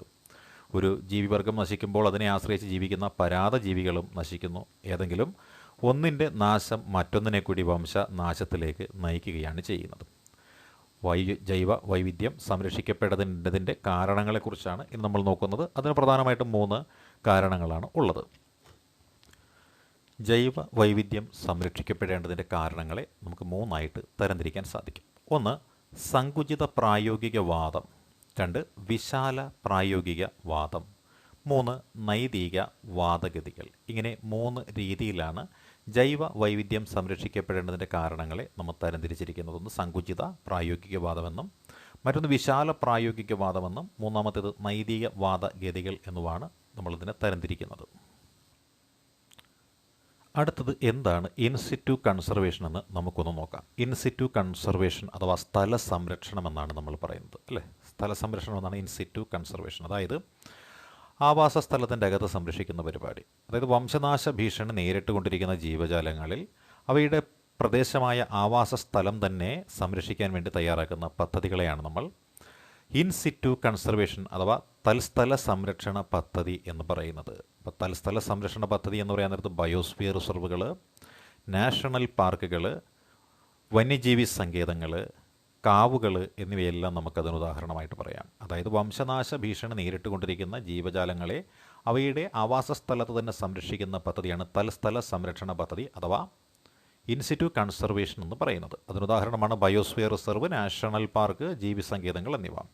അടുത്ത എക്സിറ്റു കൺസർവേഷൻ എന്ന് പറയുന്നു. അതായത് ബഹിർസ്ഥല സംരക്ഷണം എന്നാണ് പറയുന്നത്. എക്സിറ്റു കൺസർവേഷൻ, ബഹിർസ്ഥല സംരക്ഷണം എന്ന് പറയുന്നതാണ് എക്സിറ്റു കൺസർവേഷൻ. വംശനാശ ഭീഷണി നേരിടുന്ന ജന്തുക്കളെയും സസ്യങ്ങളെയും അവയുടെ സ്വാഭാവിക ആവാസത്തിൽ നിന്ന് പ്രത്യേക സംരക്ഷിത ചുറ്റുപാടുകളിലേക്ക് മാറ്റിപ്പാർപ്പിച്ച് പ്രത്യേക ശ്രദ്ധ നൽകി സംരക്ഷിക്കുന്ന പദ്ധതിയാണ് നമ്മൾ എക്സിറ്റു കൺസർവേഷൻ എന്ന് പറയുന്നത്. അതായത് വംശനാശ ഭീഷണി നേരിടുന്ന ജന്തുക്കളെയും സസ്യങ്ങളെയും അവയുടെ സ്വാഭാവിക ആവാസത്തിൽ നിന്ന് പ്രത്യേക സംരക്ഷിത ചുറ്റുപാടുകളിലേക്ക് മാറ്റിപ്പാർപ്പിച്ച് പ്രത്യേക ശ്രദ്ധ നൽകി സംരക്ഷിക്കുന്ന പദ്ധതിയാണ് ഈ പറയുന്ന എക്സിറ്റു കൺസർവേഷൻ പദ്ധതി എന്ന് പറയുന്നത്. വംശനാശ ഭീഷണി നേരിടുന്ന ജന്തുക്കളെയും സസ്യങ്ങളെയും അവയുടെ സ്വാഭാവിക ആവാസത്തിൽ നിന്ന് മാറ്റി പ്രത്യേക സംരക്ഷിത ചുറ്റുപാടുകളിലേക്ക് മാറ്റിപ്പാർപ്പിച്ച് പ്രത്യേക ശ്രദ്ധയും സംരക്ഷണവും നൽകുന്ന പദ്ധതിയാണ് എക്സിറ്റു കൺസർവേഷൻ. മൃഗശാലകൾ അഥവാ സുവോളജിക്കൽ പാർക്കുകൾ, സസ്യോദ്യാനങ്ങൾ അഥവാ ബോട്ടാണിക്കൽ ഗാർഡനുകൾ എന്നിവ, അതുപോലെ സഫാരി പാർക്കുകൾ, വന്യജീവി സഫാരി പാർക്കുകൾ എന്നിവ ഈ ലക്ഷ്യത്തിന് വേണ്ടിയിട്ട് തയ്യാറാക്കിയിട്ടുള്ളതാണ്. അതായത് എക്സിറ്റു കൺസർവേഷന് വേണ്ടിയിട്ട് തയ്യാറാക്കിയിട്ടുള്ളതാണ്. ജൈവ വൈവിധ്യ സംരക്ഷണം എന്നത് എല്ലാ രാഷ്ട്രങ്ങളുടെയും കർത്തവ്യമാണെന്ന് 1992 റിയോ ഡി ജനീറോയിൽ നടന്ന ഭൗമ ഉച്ചകോടിയാണ് പ്രഖ്യാപിച്ചത്. ഇപ്പോൾ ജൈവ വൈവിധ്യം എന്നത് ഏതെങ്കിലും ഒരു രാഷ്ട്രത്തിൻ്റെ മാത്രം കർത്തവ്യമല്ല എന്നും എല്ലാ രാഷ്ട്രങ്ങളുടെയും കർത്തവ്യമാണ് എന്നും പ്രഖ്യാപിക്കപ്പെട്ടത് 1992 റിയോ ഡി ജനീറോയിൽ വെച്ച് നടന്ന ഭൗമ ഉച്ചകോടിയിലാണ്. ഇതിൻ്റെ തുടർച്ചയായിട്ട് 2002 ദക്ഷിണാഫ്രിക്കയിലെ ജോഹന്നാസ്ബർഗിൽ വെച്ച് നടന്ന ഒരു ലോക ഉച്ചകോടിയുണ്ട്. ഈ ലോക ഉച്ചകോടിയിൽ 190 രാജ്യങ്ങൾ അവരുടെ നിലവിലെ ആഗോള പ്രാദേശിക ജൈവ വൈവിധ്യം 2010 ഗണ്യമായിട്ട് കുറയ്ക്കും എന്ന് പ്രതിജ്ഞ ചെയ്യുകയുണ്ടായി. അപ്പോൾ ജോഹന്നാസ്ബർഗിൽ 2002 നടന്ന ഉച്ചകോടിയിൽ പങ്കെടുത്ത 190 രാജ്യങ്ങൾ ആഗോള പ്രാദേശിക ജൈവ വൈവിധ്യം 2010 ഗണ്യമായി കുറയ്ക്കുമെന്നൊരു പ്രതിജ്ഞ എടുക്കുകയുണ്ടായി. ഓസോൺ ശോഷണത്തിൻ്റെ അപകടങ്ങൾ തിരിച്ചറിഞ്ഞുകൊണ്ട് 1987 കാനഡയിലെ മോൺട്രിയലിൽ നടന്ന അന്താരാഷ്ട്ര ഉച്ചകോടിയാണ് ഓസോൺ ശോഷണത്തിന് കാരണമാകുന്ന വസ്തുക്കളുടെ പുറന്തള്ളൽ നിയന്ത്രിക്കുന്നതിനായിട്ട് ഒരു കരാർ കൊണ്ടുവരാൻ നിശ്ചയിച്ചത്. മോൺട്രിയൽ കരാർ എന്നാണ് ഇത് അറിയപ്പെടുന്നത്. കാനഡയിലെ മോൺട്രിയലിൽ വെച്ച് 1987 ഓസോൺ ശോഷണത്തിന് കാരണമാകുന്ന വസ്തുക്കളുടെ പുറന്തള്ളൽ നിയന്ത്രിക്കുന്നതിനായിട്ട് ഒപ്പുവച്ച ഉച്ചകോടിയാണ് മോൺട്രിയൽ കരാർ. ഇത് 1989 പ്രാവർത്തികമായത്. വായു, കര, ജലം, മണ്ണ് എന്നിവയുടെ ഭൗതിക, രാഷ്ട്രീയ, ജൈവിക സവിശേഷതകൾക്കുണ്ടാകുന്ന അനഭിലഷണീയമായ ഏതൊരു മാറ്റത്തെയും മലിനീകരണമെന്ന് നമുക്ക് പറയാൻ സാധിക്കും. വായു, കര, ജലം, മണ്ണ് എന്നിവയുടെ ഭൗതിക, രാഷ്ട്രീയ, ജൈവിക സവിശേഷതകൾക്കുണ്ടാകുന്ന അനഭിലഷണീയമായ ഏതൊരു മാറ്റത്തെയും നമുക്ക് മലിനീകരണമെന്ന് പറയുവാനായിട്ട് സാധിക്കും. ഇത്തരത്തിൽ അനഭിലഷണീയമായ മാറ്റങ്ങളുണ്ടാക്കുന്ന ഘടകങ്ങളെ മലിനീകാരികൾ എന്നും വിശേഷിപ്പിക്കാറുണ്ട്. ഇത്തരത്തിൽ അനഭിലഷണീയമായ മാറ്റങ്ങളുണ്ടാക്കുന്ന ഘടകങ്ങളെ മലിനീകാരികൾ എന്നും വിശേഷിപ്പിക്കാറുണ്ട്. പരിസ്ഥിതി മലിനീകരണം തടയുന്നതിനായിട്ട് ഇന്ത്യ ഗവൺമെൻറ് കൊണ്ടുവന്ന നിയമം, അതാണ് പരിസ്ഥിതി സംരക്ഷണ നിയമം 1986. ഇന്ത്യയിൽ മലിനീകരണം തടയുന്നതിനായിട്ട് ഇന്ത്യ ഗവൺമെൻറ് കൊണ്ടുവന്ന നിയമമാണ് പരിസ്ഥിതി സംരക്ഷണ നിയമം 1986. ഇന്ത്യയിൽ 1981 വായു മലിനീകരണം തടയലും നിയന്ത്രണവും എന്ന പേരിൽ ഒരു നിയമം വന്നിരുന്നു. Prevention and control of air pollution act എന്നാണ് ഇത് അറിയപ്പെട്ടിരുന്നത്. 1981 വായു മലിനീകരണം തടയലും നിയന്ത്രണവും എന്ന പേരിൽ വന്ന നിയമം, അഥവാ prevention and control of air pollution act എന്ന പേരിലാണ് ഇത് നിലവിൽ വന്നത്. എന്നാൽ ഒച്ച അഥവാ നോയ്സിനെ ഒരു മലിനീകാരിയായി ഉൾപ്പെടുത്തിക്കൊണ്ട് 1987 ഈ നിയമം ഭേദഗതി ചെയ്യുകയുണ്ടായി. അനഭിലഷണീയമായ ഉച്ചത്തിലുള്ള ശബ്ദം, അതിനെയാണ് നമ്മൾ ഒച്ച എന്ന് പറയുന്നത്. ഇതേപോലെ ജലാശയങ്ങളുടെ പ്രാധാന്യം തിരിച്ചറിഞ്ഞുകൊണ്ട് അവയെ സംരക്ഷിക്കുന്നതിനായിട്ട് ഇന്ത്യ ഗവൺമെൻറ് പാസ്സാക്കിയ നിയമമുണ്ട്. ആ നിയമമാണ് water pollution and control of pollutions act 1974 എന്ന പേരിൽ അറിയപ്പെടുന്നത്. ജലാശയങ്ങളുടെ പ്രാധാന്യം തിരിച്ചറിഞ്ഞുകൊണ്ട് അവയെ സംരക്ഷിക്കുന്നതിനായിട്ട് ഇന്ത്യ ഗവൺമെൻറ് പാസ്സാക്കിയ നിയമം, അതാണ് water pollution and control of pollution act 1974 എന്ന പേരിൽ അറിയപ്പെടുന്നത്. ജലം മലിനീകരിക്കപ്പെടുന്നത് മൂലം ജലാശയങ്ങളിൽ വൻതോതിൽ പോഷകങ്ങൾ എത്തിച്ചേരുന്നു. ഈ പോഷകങ്ങൾ പ്ലവകങ്ങൾ അഥവാ പ്ലാങ്ക്ടൺ എന്നാണ് നമ്മൾ വിശേഷിപ്പിക്കുന്നത്. ഇത്തരത്തിലുള്ള പ്ലവകങ്ങൾ അഥവാ പോഷകങ്ങൾ ജലത്തിൽ ആൽഗകളുടെ അമിതമായ വളർച്ചയ്ക്ക് കാരണമാകുന്നു. ഇതിനെയാണ് നമ്മൾ ആൽഗൽ ബ്ലൂം എന്ന് പറയുന്നത്. ജലം മലിനീകരിക്കപ്പെടുന്നത് മൂലം ജലാശയങ്ങളിൽ വൻതോതിൽ പ്ലവകങ്ങൾ അഥവാ പോഷകങ്ങൾ എത്തിച്ചേരുകയും ഇത് ആൽഗകളുടെ അമിതമായ വളർച്ചയ്ക്ക് കാരണമാവുകയും ചെയ്യുന്നു. ഇതിനെയാണ് ആൽഗൽ ബ്ലൂം എന്ന പേരിൽ നമ്മൾ വിശേഷിപ്പിക്കുന്നത്. ഇത് ജലാശയങ്ങൾക്ക് സവിശേഷമായ ഒരു നിറം നൽകുന്നു. ഇതുമൂലം ജലത്തിൻ്റെ ഗുണനിലവാരം കുറയുന്നു. ജലത്തിൻ്റെ ഗുണനിലവാരം കുറയുമ്പോൾ മത്സ്യങ്ങൾ ചത്തൊടുങ്ങുകയും ചെയ്യുന്നു. ആൽഗൽ ബ്ലൂമിന് കാരണമാകുന്ന ചില ആൽഗകൾ മനുഷ്യനും മൃഗങ്ങൾക്കും അത്യന്തം ദോഷം ചെയ്യുന്നവയാണ്. ഇളം വയലറ്റ് നിറത്തിൽ പൂക്കളുള്ള ജലാശയങ്ങളിൽ പൊങ്ങിക്കിടക്കുന്ന ഒരു സസ്യമുണ്ട്. ഇതിനെയാണ് നമ്മൾ കുളവാഴ എന്ന് പറയുന്നത്. ലോകമെമ്പാടുമുള്ള ജലാശയങ്ങൾക്ക് നാശം വിതയ്ക്കുന്ന ഒന്നാണ് ഈ വാട്ടർ ഹയാസിന്ത് എന്ന പേരിൽ അറിയപ്പെടുന്ന കുളവാഴ. ഈ ഹയാസിന്ത് അഥവാ കുളവാഴ, വാട്ടർ ഹയാസിന്ത് അറിയപ്പെടുന്നത് ബംഗാളിൻ്റെ പേടി സ്വപ്നം അഥവാ ടെറർ ഓഫ് ബംഗാൾ എന്ന പേരിലാണ് ഈ വാട്ടർ ഹയാസിന്ത് അറിയപ്പെടുന്നത്. ജലത്തിലൂടെ പകരുന്ന ചില രോഗങ്ങളുമുണ്ട്. ജലത്തിലൂടെ പകരുന്ന പ്രധാനപ്പെട്ട രോഗങ്ങളെയും നമുക്കൊന്ന് അറിഞ്ഞു വയ്ക്കാം. വയറുകടി, ടൈഫോയിഡ്, മഞ്ഞപ്പിത്തം, കോളറ മുതലായവയാണ് ജലത്തിലൂടെ പകരുന്ന പ്രധാനപ്പെട്ട രോഗങ്ങളെന്ന് പറയുന്നത്. വ്യവസായശാലകളിൽ നിന്നും പുറന്തള്ളുന്ന മലിനജലത്തിലുള്ള ചില വിഷവസ്തുക്കളുണ്ട്.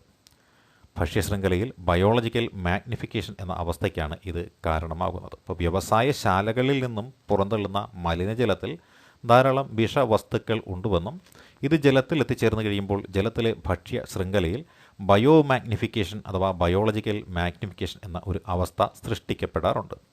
ഉയർന്ന പോഷണ തലത്തിലേക്ക് പോകുന്തോറും വിഷാംശത്തിൻ്റെ ഗാഢത കൂടി വരുന്ന പ്രവണതയാണ് ബയോ മാഗ്നിഫിക്കേഷൻ എന്ന് പറയുന്നത്. അപ്പോൾ ഉയർന്ന പോഷണതലത്തിലേക്ക് പോകുന്തോറും വിഷാംശത്തിൻ്റെ ഗാഢത കൂടി വരുന്ന പ്രവണതയാണ് ബയോ മാഗ്നിഫിക്കേഷൻ എന്ന് നമ്മൾ വിശേഷിപ്പിക്കാറുള്ളത്. ഒരു ജീവിയുടെ ശരീരത്തിൽ അടിഞ്ഞുകൂടുന്ന വിഷവസ്തു ഉപാപചയത്തിന് വിധേയമാവുകയോ വിസർജിക്കുകയോ ചെയ്യാതെ തൊട്ടടുത്ത ഉയർന്ന തലത്തിലേക്ക് കൈമാറ്റം ചെയ്യപ്പെടുന്നു എന്നതാണ് ഇതിന് കാരണമായി പറയുന്നത്. ബയോമാഗ്നിഫിക്കേഷനെ കാരണമാകുന്ന ചില പദാർത്ഥങ്ങളാണ് മെർക്കുറി, DDT എന്നിവ. തടാകങ്ങളിൽ പോഷകങ്ങളുടെ അളവ് കൂടുന്നത് മൂലം പ്രകൃത്യാ സംഭവിക്കുന്ന ഗുണകരമല്ലാത്ത മാറ്റത്തിന് നമ്മൾ വിശേഷിപ്പിക്കുന്ന പേരാണ് യൂട്രോഫിക്കേഷൻ എന്നാണ് പറയുന്നത്. തടാകങ്ങളിൽ പോഷകങ്ങളുടെ അളവ് കൂടുന്നത് കാരണം പ്രകൃത്യാ സംഭവിക്കുന്ന ഗുണകരമല്ലാത്ത മാറ്റത്തെയാണ് യൂട്രോഫിക്കേഷൻ എന്ന് പറയുന്നത്. തൽഫലമായി ജലജീവികളുടെ വളർച്ച വർദ്ധിക്കുകയും കായലിൻ്റെ ഫലപുഷ്ടി വർദ്ധിക്കുകയും ചെയ്യുന്നു. ഇപ്പോൾ തടാകങ്ങളിൽ പോഷകങ്ങളുടെ അളവ് കൂടുന്നത് മൂലം ജലജീവികളുടെ വളർച്ച വർദ്ധിക്കുന്നു, കായലിൻ്റെ ഫലപുഷ്ടിയും വർദ്ധിക്കുന്നു. വർഷങ്ങൾ കഴിയുമ്പോൾ ജൈവവസ്തുക്കൾ കായലിൻ്റെ അടിത്തട്ടിൽ അടിഞ്ഞുകൂടുകയും കായലിൻ്റെ ആഴം കുറയുകയും ജലം പതുക്കെ പതുക്കെ ചൂടുള്ളതായി മാറ്റപ്പെടുകയും ചെയ്യുന്നു. ജലത്തിൻ്റെ അളവ് കുറഞ്ഞ ഭാഗങ്ങളിൽ ചതുപ്പ് നിലങ്ങളിൽ കാണപ്പെടുന്ന സസ്യങ്ങൾ വളർന്ന് പന്തലിക്കുകയും അവസാനം അത് പൂർണ്ണമായിട്ടും വളർന്ന് തടാകത്തിൻ്റെ ഉപരിതലത്തിൽ വരികയും തടാകം എന്ന് പറയുന്നത് പതുക്കെ പതുക്കെ വറ്റി മാറുകയും ചെയ്യുന്നു. ഇതിനെയാണ് നാച്ചുറൽ ഏജിംഗ് എന്ന് പറയുന്നത്. നാച്ചുറൽ ഏജിംഗ് എന്താണെന്ന് ഇപ്പോൾ നമ്മൾ മനസ്സിലാക്കിയിരിക്കുകയാണ്. ഇന്ത്യയിലെ ദേശീയ വനനയം അഥവാ നാഷണൽ ഫോറസ്റ്റ് പോളിസി നിലവിൽ വരുന്നത് 1988 സമതല പ്രദേശങ്ങളിൽ 33%, കുന്നിൻ പ്രദേശങ്ങളിൽ 67% വനങ്ങൾ വേണമെന്നാണ് ഈ നിയമം അനുശാസിക്കുന്നത്. 1952 വന നിയമമാണ് 33% എന്ന് ആദ്യമായിട്ട് ഊന്നി പറഞ്ഞിരിക്കുന്നത്. അപ്പോൾ ആദ്യമായിട്ട് 33% വനം വേണമെന്ന് ഊന്നി പറഞ്ഞത് 1952 ഫോറസ്റ്റ് പോളിസിയിലാണ്. ഇനി നമുക്ക് ജനിതക ശാസ്ത്രം എന്ന് പറയുന്ന ഒരു മേഖലയെക്കുറിച്ച് ഒന്ന് നോക്കാം. എന്താണ് ജനിതക ശാസ്ത്രം എന്നൊക്കെ നമുക്ക് നോക്കാം അല്ലേ. ഒരു DNA വിഭജിക്കുവാനായിട്ട് ഉപയോഗിക്കുന്ന എൻസൈം, ആ എൻസൈമിനെയാണ് നമ്മൾ ടെറസ്ട്രീൻ എൻസൈം എന്ന് പറയുന്നത്. ഇത് തന്മാത്രാ കത്രികകൾ എന്നാണ് അറിയപ്പെടുന്നത് അല്ലേ. റെസ്ട്രിക്ഷൻ എൻസൈം എന്നാണ് ഇത് അറിയപ്പെടുന്നത്. ഒരു DNA വിഭജിക്കുവാനായിട്ട് ഉപയോഗിക്കുന്ന എൻസൈമാണ് റെസ്ട്രിക്ഷൻ എൻസൈം. ഇത് തന്മാത്രാ കത്രികകൾ എന്ന പേരിലാണ് അറിയപ്പെടുന്നത്. ഈ DNA തന്മാത്രകളെ തമ്മിൽ യോജിപ്പിക്കുവാനായിട്ട് ഉപയോഗിക്കുന്നൊരു പശയുണ്ട്. അതിനെയാണ് ലിഗസ് എന്ന രാസാഗ്നി കേട്ടോ. ലിഗേഴ്സ് എന്നൊരു രാസാഗ്നിയുണ്ട്. അത് DNA തന്മാത്രകളെ തമ്മിൽ യോജിപ്പിക്കുവാൻ ഉപയോഗിക്കുന്ന പശയാണ് ഇത്.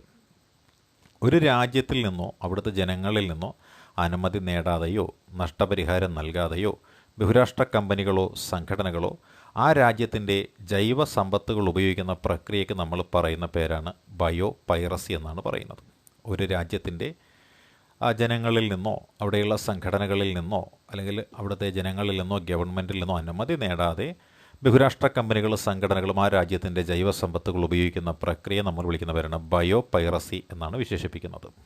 എന്താണ് വർഗീകരണം എന്ന് നമുക്ക് നോക്കാം. വർഗീകരണം വെച്ചാൽ ക്ലാസിഫിക്കേഷനാണ് അല്ലേ. വർഗീകരണം എന്താണ്? ഒരു ജീവിയുടെ പേര് ലോകം മുഴുവൻ ഒരേപോലെ അറിയപ്പെടാൻ ഒരു പ്രത്യേക ക്രമീകരണം ഉണ്ട്. ജീവികളുടെ പേര് കൊടുക്കുമ്പോൾ അത് പ്രത്യേകം ശ്രദ്ധിക്കേണ്ടതും സ്വീകരിക്കേണ്ടതുമാണ്. ഈ പ്രക്രിയയാണ് നമ്മൾ നാമകരണ പദ്ധതി അഥവാ നോമൻക്ലേച്ചർ എന്ന് പറയുന്നത്. ഇങ്ങനെ നൽകുന്ന പേര് ഏത് ജീവിയെ സംബന്ധിക്കുന്നതാണ് എന്ന് വ്യക്തമാക്കുകയും കൃത്യമായിട്ട് വിവരിക്കുകയും ചെയ്യുന്ന രീതിയാണ് നമ്മൾ ഐഡൻറ്റിഫിക്കേഷൻ എന്ന് പറയുന്നത്. അപ്പോൾ വർഗീകരണം എന്ന് പറഞ്ഞു കഴിഞ്ഞാൽ ഒരു ജീവിയുടെ പേര് ലോകം മുഴുവൻ ഒരേപോലെ അറിയപ്പെടുവാനായിട്ട് ഒരു പ്രത്യേക ക്രമീകരണം ജീവികളുടെ പേര് കൊടുക്കുന്നതിൽ സ്വീകരിക്കുന്നുണ്ട്. ഈ പ്രക്രിയയാണ് നാമകരണ പദ്ധതി അഥവാ നോമൻക്ലേച്ചർ എന്ന് പേരിട്ട് വിശേഷിപ്പിക്കുന്നത്. ഇങ്ങനെ നൽകുന്ന പേര് ഏത് ജീവിയെ സംബന്ധിക്കുന്നതാണ് എന്ന് വ്യക്തമാക്കുകയും കൃത്യമായി വിവരിക്കുകയും ചെയ്യുന്നതിനെയാണ് നമ്മൾ എന്ത് പറയുന്നത് ഐഡൻറ്റിഫിക്കേഷൻ എന്ന് പറയുന്നത്. സസ്യങ്ങൾക്ക് നാമകരണം നൽകിയിരിക്കുന്നത് international code for botanical nomenclature എന്നാണ് അല്ലെ. സസ്യങ്ങൾക്ക് നാമകരണം നൽകിയിരിക്കുന്നത് international code for botanical nomenclature നൽകിയിരിക്കുന്ന അംഗീകൃത തത്വങ്ങളെയും മാനദണ്ഡങ്ങളെയും ഒക്കെ അടിസ്ഥാനപ്പെടുത്തിയാണ്. ജന്തുക്കൾക്ക് പേര് നൽകിയിരിക്കുന്നതോ international code for zoological nomenclature എന്ന മാർഗരേഖയുടെ അടിസ്ഥാനത്തിലുമാണ്. അപ്പോൾ സസ്യങ്ങൾക്ക് പേര് നൽകിയിരിക്കുന്നത് international code for botanical nomenclature നൽകിയിരിക്കുന്ന അംഗീകൃത തത്വങ്ങളെയും മാനദണ്ഡങ്ങളെയും അടിസ്ഥാനമാക്കിയിട്ടും ജന്തുക്കൾക്ക് പേര് നൽകിയിരിക്കുന്നത് international code for zoological nomenclature എന്ന മാർഗരേഖയുടെ അടിസ്ഥാനത്തിലുമാണ്. ശാസ്ത്രീയമായി നാമം നൽകുന്നത് ഒരു ജീവിക്ക് ഒരു പേര് മാത്രമേ ഉള്ളൂ എന്ന് ഉറപ്പുവരുത്തുന്നതിന് വേണ്ടിയിട്ടാണ്. ശാസ്ത്രീയ നാമം നൽകുമ്പോൾ ഓരോ പേരിനും 2 പദങ്ങളുണ്ട്. ഒന്നാം പദം ജീനസിനെയും രണ്ടാം പദം സ്പീഷീസിനെയും സൂചിപ്പിക്കുന്നു. അങ്ങനെ ഒരു ജീവിക്ക് രണ്ട് നാമങ്ങൾ ചേർത്ത് പേര് നൽകുന്ന സംവിധാനത്തിനാണ് ദ്വിനാമ പദ്ധതി അഥവാ ബൈനോമിയൽ നോമൻക്ലേച്ചർ എന്ന് വിളിക്കുന്നത്. കാൾ ലിനേയസ് ആണ് ഈ പദ്ധതി തുടങ്ങിയത്. കാൾ ലിനേയസ് ആണ് ഈ പദ്ധതി ആരംഭിച്ചത്. ഉദാഹരണം മാഞ്ചിഫെറ ഇൻഡിക്ക എന്നതിൽ മാഞ്ചിഫെറ എന്നത് ജീനസ് നാമവും ഇൻഡിക്ക എന്നത് സ്പീഷീസിനെയുമാണ് സൂചിപ്പിക്കുന്നത്. ഓരോ ജീവജാലങ്ങൾക്കും അവയ്ക്കുള്ള പ്രത്യേകതയെ അടിസ്ഥാനമാക്കി തരംതിരിക്കുന്ന പ്രക്രിയയാണ് നമ്മൾ വർഗീകരണ ശാസ്ത്രം അഥവാ ടാക്സോണമി എന്ന് പേരിട്ട് വിശേഷിപ്പിക്കുന്നത്. ഓരോ ജീവജാലങ്ങൾക്കും അവയ്ക്കുള്ള പ്രത്യേകതയെ അടിസ്ഥാനമാക്കിയിട്ട് തരംതിരിക്കുന്ന പ്രക്രിയയാണ് വർഗീകരണ ശാസ്ത്രം അഥവാ ടാക്സോണമി എന്ന് പേരിട്ട് വിശേഷിപ്പിക്കുന്നത്.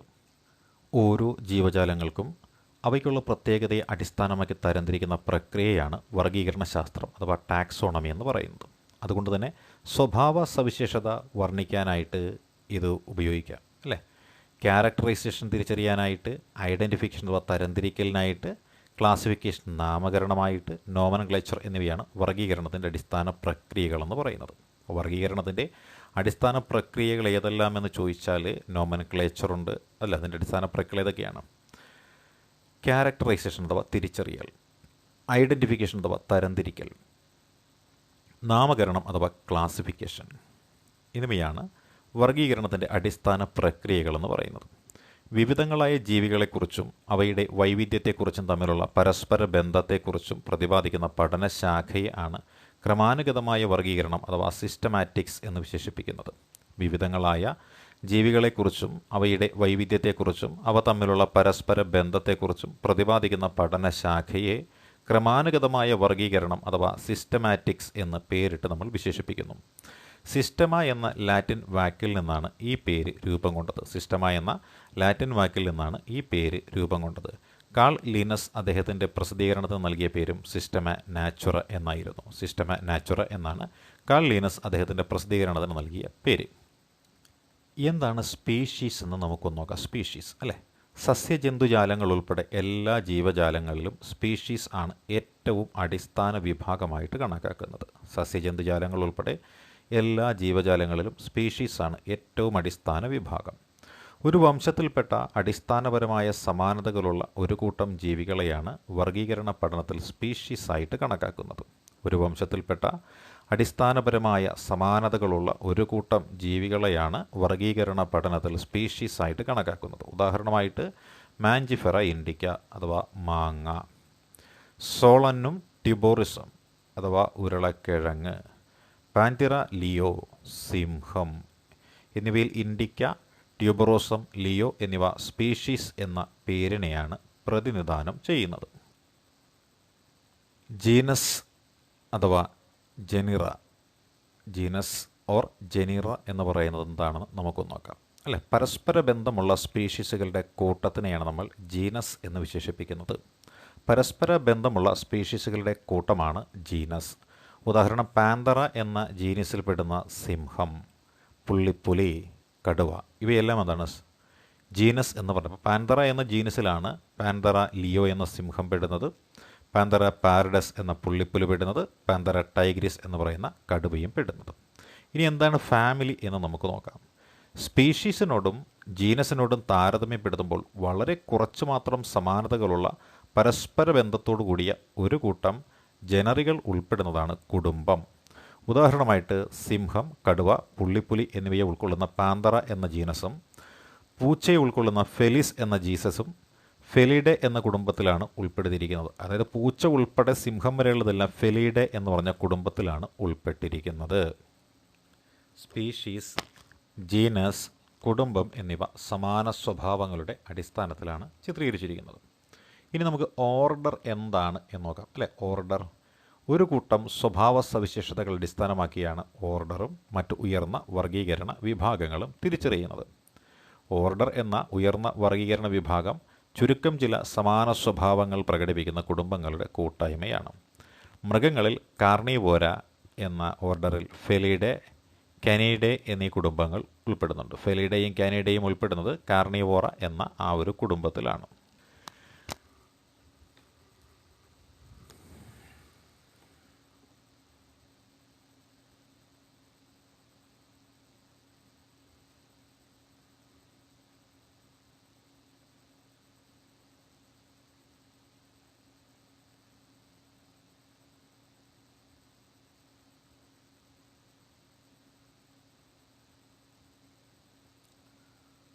മൗലിക കടമകൾ എന്ന ചോദ്യങ്ങൾ നമ്മുടെ കൈവശമില്ലേ?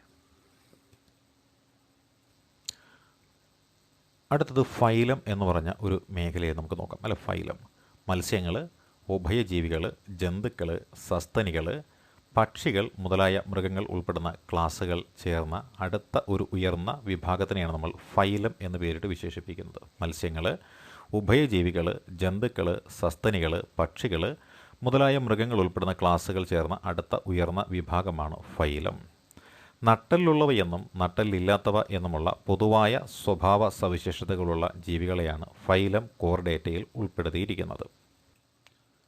സസ്യങ്ങളുടെ കാര്യത്തിൽ ചില സമാന സ്വഭാവമുള്ള ക്ലാസുകളെ ഡിവിഷൻ എന്ന ഉയർന്ന വിഭാഗത്തിലാണ് ഉൾപ്പെടുത്തിയിരിക്കുന്നത്. സസ്യങ്ങളുടെ കാര്യത്തിൽ ചില സമാന സ്വഭാവങ്ങളുള്ള ക്ലാസുകളെ ഡിവിഷൻ എന്ന ഉയർന്ന വിഭാഗത്തിലാണ് ഉൾപ്പെടുത്തിയിരിക്കുന്നത്. ഇനി നമുക്ക് കിങ്ഡത്തെക്കുറിച്ച് നോക്കാം. എന്താണ് കിങ്ഡം?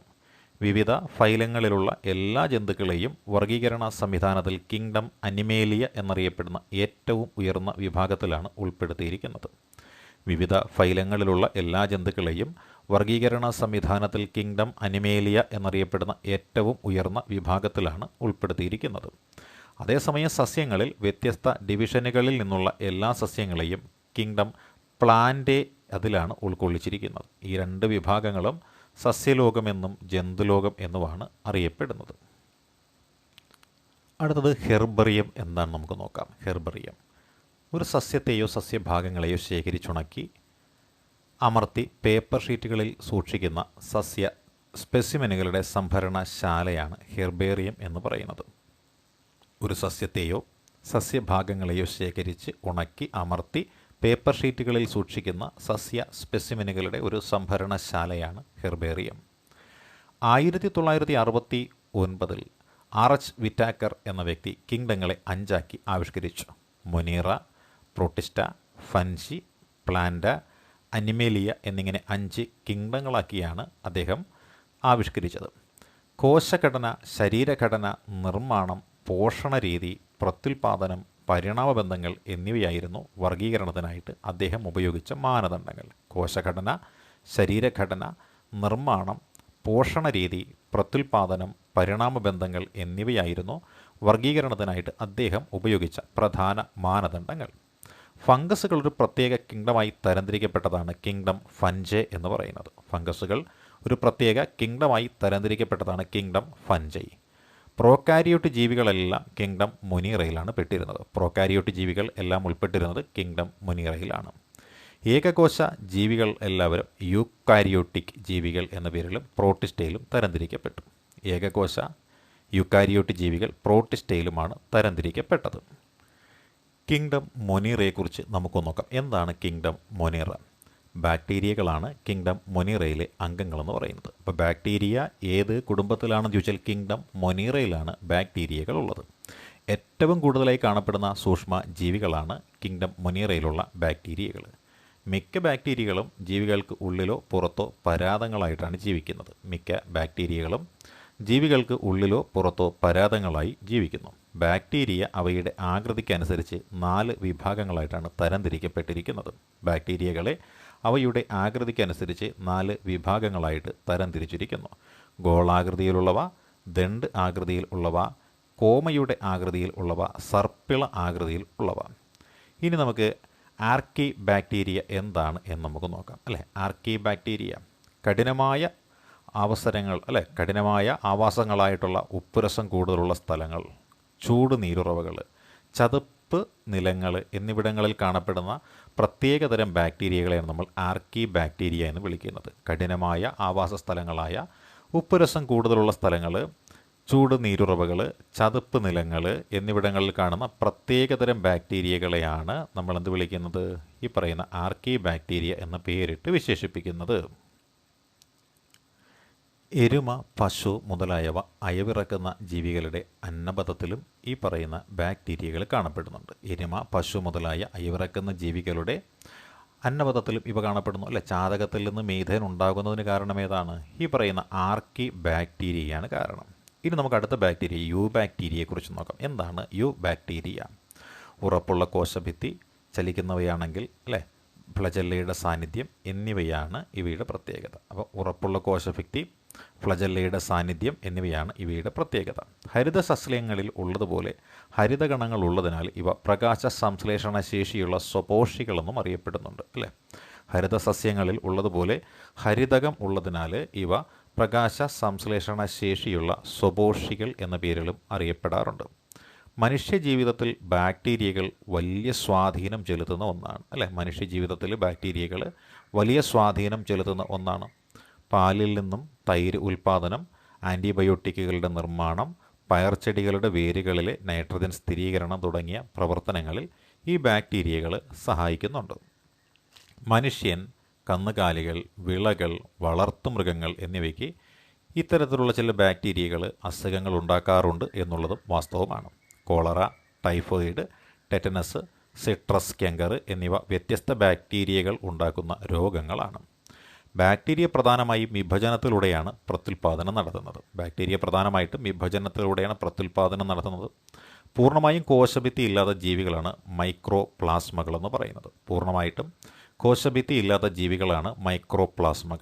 അറിയപ്പെടുന്ന ജീവകോശങ്ങളിൽ വെച്ചിട്ട് ഏറ്റവും ചെറിയ ജീവികളായ ഇവ ഓക്സിജൻ്റെ അഭാവത്തിലും ജീവിക്കുന്നവയാണ് ഈ പറയുന്ന മൈക്രോ പ്ലാസ്മകൾ. മിക്കവാറും എല്ലാ ജന്തുക്കളിലും സസ്യങ്ങളിലും അസുഖം ഉണ്ടാക്കുന്നവയുമാണ് ഈ മൈക്രോ പ്ലാസ്മകൾ.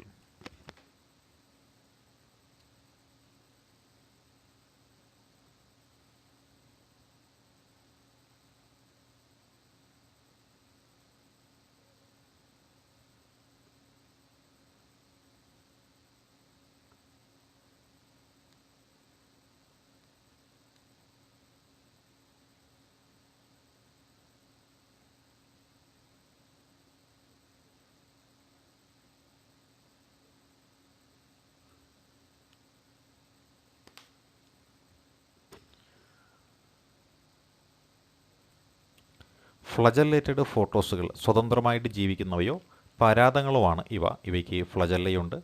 സ്പീക്കിംഗ് സിക്നസ് പോലുള്ള അസുഖങ്ങൾക്ക് കാരണമായ പരാദങ്ങളായ ഇവ ഫ്ലജല്ലേറ്റഡ് പ്രോട്ടോസോവകളും കൂടിയാണ്. ഇതിനുദാഹരണമായിട്ട് നമുക്ക് പറയാൻ പറ്റുന്നതാണ്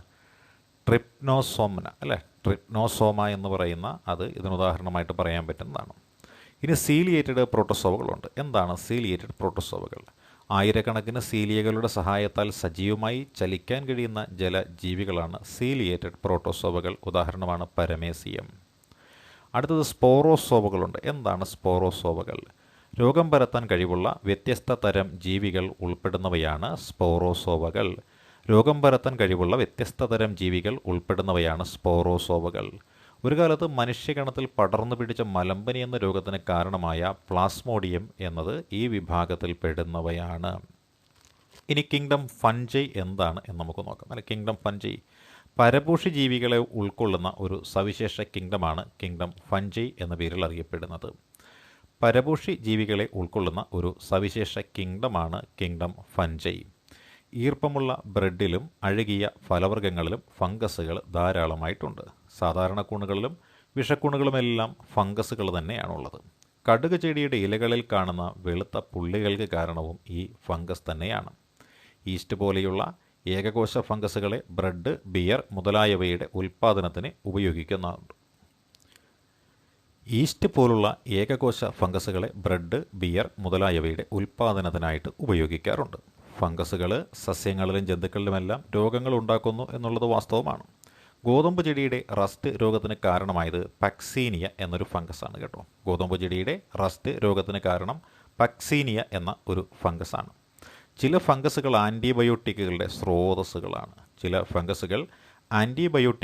സ്രോതസ്സുകളാണ്. ഉദാഹരണം പെൻസിലിയം. അത് ഫംഗസിനൊരു ഉദാഹരണമാണ് പെൻസിലിയം എന്ന് പറയുന്നത്.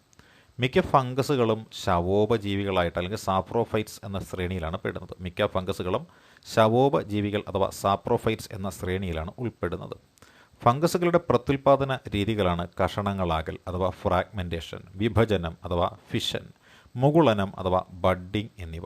ഫംഗസുകളുടെ പ്രത്യുൽപാദന രീതികളാണ് കഷണങ്ങളാകൽ, വിഭജനം, മുകുളനം എന്നിവ.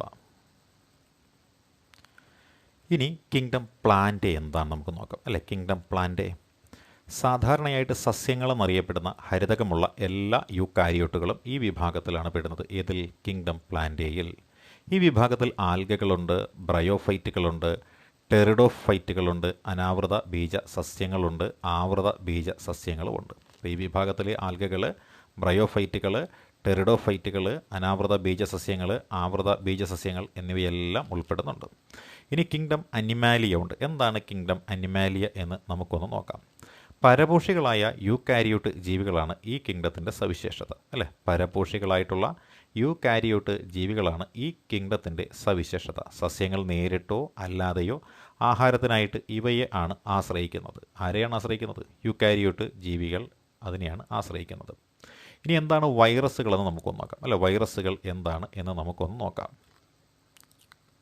നിർജീവ അവസ്ഥയിലുള്ളതും എന്നാൽ ജീവനുള്ള ഒരു കോശത്തിനകത്ത് പ്രവേശിച്ചാൽ നിയന്ത്രണം ഏറ്റെടുത്ത് ആ കോശത്തിനുള്ളിൽ വെച്ച് വിഭജിച്ച് അനേകം പതിപ്പുകൾ ഉണ്ടാകുകയും ആ കോശത്തെ നശിപ്പിക്കുകയും ചെയ്യുന്നവയാണ് നമ്മൾ വൈറസുകളെന്ന് പറയുന്നത്. നിർജീവ അവസ്ഥയിലുള്ളതും എന്നാൽ ജീവനുള്ള ഒരു കോശത്തിനകത്ത് പ്രവേശിച്ചാൽ നിയന്ത്രണം ഏറ്റെടുത്ത് ആ കോശത്തിനുള്ളിൽ വെച്ച് വിഭജിച്ച് അനേകം പതിപ്പുകൾ ഉണ്ടാകുകയും ആ കോശത്തെ നശിപ്പിക്കുകയും ചെയ്യുന്നവയാണ് നമ്മൾ വൈറസുകൾ എന്ന പേരിട്ട് വിശേഷിപ്പിക്കുന്നത്. വിഷം അഥവാ ദോഷകരമായ ദ്രാവകം എന്ന് അർത്ഥമുള്ള വൈറസ് എന്ന പേര് നൽകിയത് പാസ്റ്ററാണ്. ലൂയി പാസ്റ്ററാണ് വൈറസ് എന്ന പേര് നൽകിയത്. വിഷം അഥവാ ദോഷകരമായ ദ്രാവകം എന്നർത്ഥമുള്ള വൈറസ് എന്ന പേര് നൽകിയത് പാസ്റ്ററാണ്. പുകയിലച്ചെടിയുടെ മൊസൈക്ക് രോഗമുണ്ട്, അല്ലേ? പുകയിലച്ചെടിക്ക് ഒരു മൊസൈക്ക് രോഗമുണ്ട്. ആ പുകയിലച്ചെടിയുടെ മൊസൈക്ക് രോഗത്തിന് കാരണം വൈറസാണ്. പുകയിലച്ചെടിയുടെ മൊസൈക്ക് രോഗത്തിന് കാരണമായിട്ടുള്ളത് വൈറസാണ്. സാധാരണയായി സസ്യങ്ങളെ ആക്രമിക്കുന്ന വൈറസുകൾക്ക് ഒറ്റ ഇഴയുള്ള RNAയും ജന്തുക്കളെ ആക്രമിക്കുന്ന വൈറസുകൾക്ക് ഇരട്ട ഇഴകളുള്ള RNAയുമാണ് ഉള്ളത്. വൈറസുകളുടെ ജനിതക വസ്തുവിനെ സംരക്ഷിക്കുന്നത് കാപ്സോമിയറുകൾ എന്നറിയപ്പെടുന്ന ഉപകരണങ്ങൾ കൊണ്ടുണ്ടാക്കിയ ക്യാപ്സിഡ് എന്ന മാംസ്യ ആവരണമാണ്.